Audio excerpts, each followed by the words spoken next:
የማማ ቱኔና የመንግስቱ ኃይለማርያም ታሪክ ማመን እንችላለን ማለት ብዙ ጊዜ ሰዎች የሌሎች ታላላቅ ሰዎች ታሪክ ውስጥ ራሳቸውን ማስገባት ይፈልጋሉና እስኪ ስለውሽ ሚቷ ማለት ምንድነው እማማ ቱኔ የሚባሉት አረቄ ሻጭ ሴት ናቸው ስማቸው ተቀይሯል በነገራችን ላይ ትክክለኛ ስማቸው አይደለም እና እሳቸው አረቄ የሚሸጡ ሴትዮ ቤታቸው በትክክል ፎቶም አለ የመንግስቱ ኃይለማርያምና የእሳቸው ፎቶግራፍ አብሮ አለ እዛው ቤት ማለት ነው መንግስቱ ኃይለማርያም በወቅቱ ጥገና የሚባል የወታደር ካምፕስ መካኒክ ነበሩ ስለዚህ እዛ ይሰሩ በነበረበት ወቅት ላይ መተው ይጠቀሙ ነበር ስለዚህ ጓደኝነቱም በዛው ዘልቋል የሚል የሚወራ ታሪክ አለ ስለዚህ ያንን ታሪክ ነው እኔ እዚህ ጋር ጥቼ ያካተትኩት ማለት እኔ ግን ምን ማወቅ ፈለኩ ለምን የመጽሐፍ ብዙ ልቦለዶች አሉት ታሪኮች አሉት ለምን የመንጌ ውሽሚት አልከው የመጽሐፍህን ዋናውን ርዕሱን ያው አንዳንድ ጊዜ እኮ አይን የሚይዝልህ ነገር ትፈልጋለህ አይደል ስለዚህ እንደ ርዕስም ለምሳሌ ርችት ብዬ ባወጣው አለ ርችት የሚል ታሪክ አለው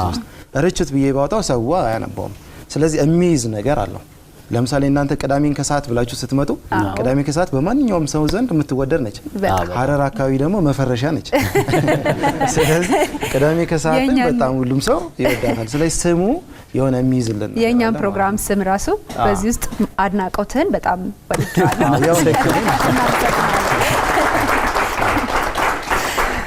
መጽሐፍ ላይ ትኩረቴን ከሳቡት ነገሩ ስለ ቆጬስትና የቆጬ ህብረት ስራ ማህበር ነው ምንድነው እስኪ ንገረን ስለሱ ኦኬ ቆጬ ማለት አሁን ባለበት ቋንቋ ቅሸባ የሚባለው ነገር ማለት ነው እኛ በዛን ወቅት ላይ ምንድነው ከማንኛውም ነገር ላይ ቆጬ እንመታለን ማለት መወሻሸት የለውም አይደል እኔ መጽሐፌ ላይ ጽፌዋለሁ ስለዚህ እውነት ነው ማወራው ቆጬው ምንድነው ለምሳሌ ዳቦ ግዛ ተብለህ 50 ሳንቲም ሲሰጥ ባለ 40 ዳቦ ፈልጋ 10 ቆጬ ትመታለህ እንደዛ ነው የምታደርገው ማለት ነው ስለዚህ የብዙዎቻችን ታሪክ ነው ይሄ ነገር ያለ ነው ምክንያቱም የገቢ ምንጫችን አናሳ ነው ምንም ስለሌለን የምናገኘው ከዚህ ላይ ነው ግን ከጓደኞቻችን አንዷ ከ10 ሳንቲም ላይ ቆጬ የምትመታ ነበርች ከ10 እንዴት ነው ስንት ነው የሚመታው 5 ነው ያው ግድ ነው ይፈልጣል የማይፈልጥ ነገር ከ10 በቅናሽ ትፈልጋለህ ለምሳሌ ሱቆች ጋር ስትሄድ ምን ይደረግ ነበር ዲቢያ ወይም ጠጠር ከረሜላ የሚባል ነበር አካባቢ ስለዚህ ይሄ አምስቱን 5 ሳንቲም የሚሸጣለ አራቱን የሚሸጣለ ስለዚህ ባለ አምስቱ ጋር ትሄድና ከፍ ያለውን ትገዛና ሳንቲሙን ታጣጣዋለህ ማለት ነው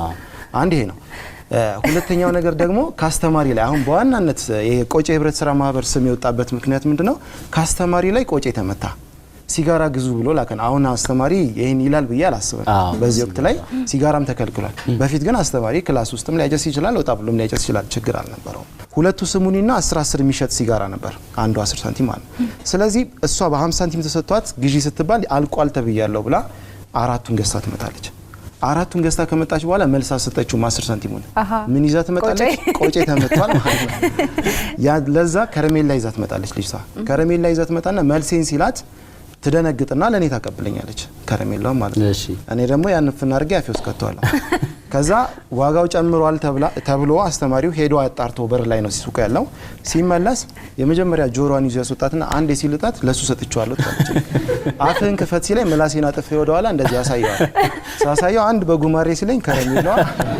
መሬት ላይ ወደቀች ማለት ነውና ከዛ ጊዜ ወዲህ አስተማሪው ፍለፊት አስወጣና ይሄ የቆጬ ህብረት ስራ ማህበር ይባላል ሲያሚያችን አሁን ግን ቆጬ መስራት እንዴት ነው አሁንማ ልጅ ወለድኩ እኮ ሁለት አመት ካስተማሪና እሱም ወደዚህ አይሄድም እኔ ደግሞ ትቻለሁ ሰውም ቆጬ አታሰራ ማለት ነው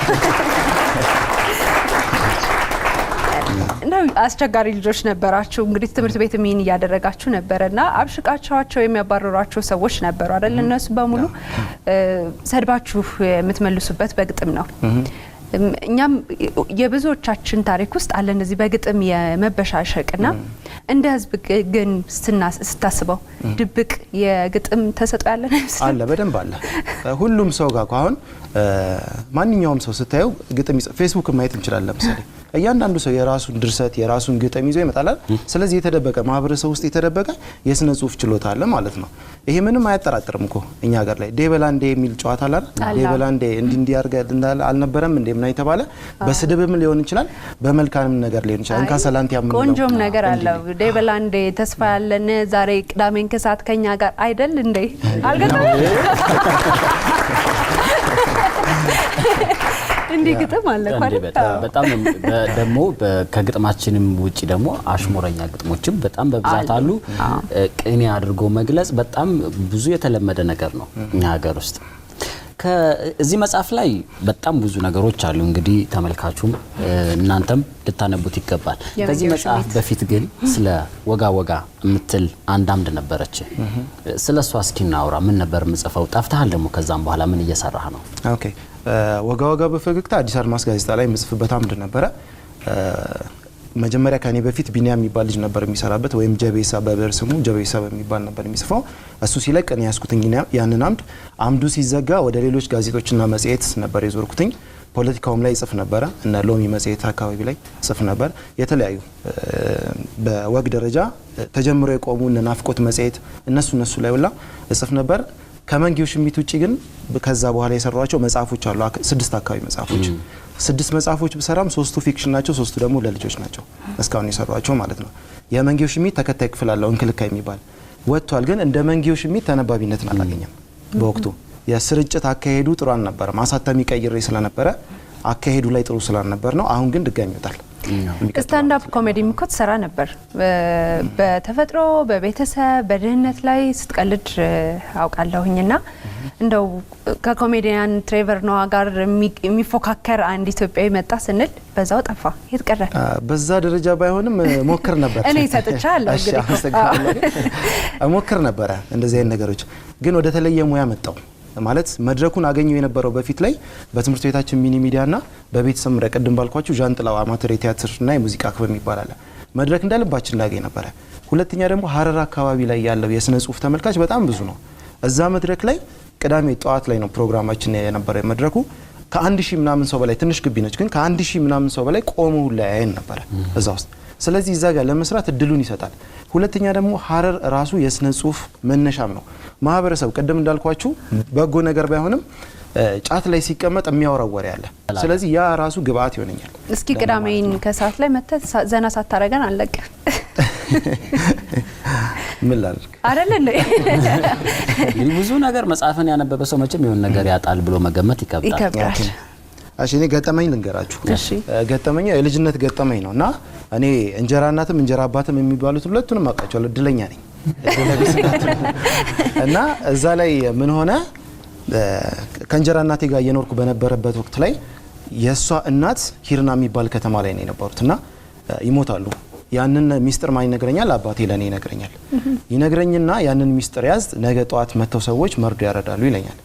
እሺ ብዬ ያን ሚስጥር ይዣለኝ። ማታ ላይ እሱ ጎረቤት ሌላ ለቅሶ ስለነበር ሊወጣ ሲል የውጭ በር ዝጋ ብሎ ይጠራኝና ወደ ውጭ ሊወጣ ሲል ያ ነገር ነገ ነው አይደል አልኩትኝ።